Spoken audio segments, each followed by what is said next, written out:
Welcome to Fluent Phonics.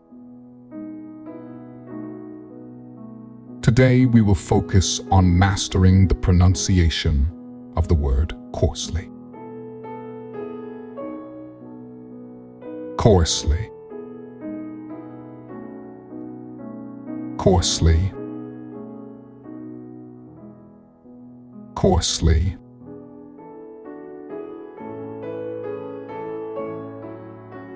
Here's an example of how one might use it in a sentence.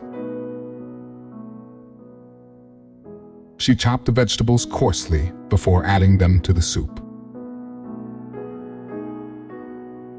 Coarsely means roughly or unevenly chopped into larger pieces, as opposed to finely chopped.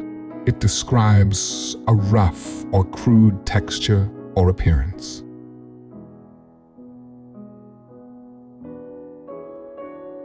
Thank you for your time. If you enjoyed this, please like and subscribe for further content.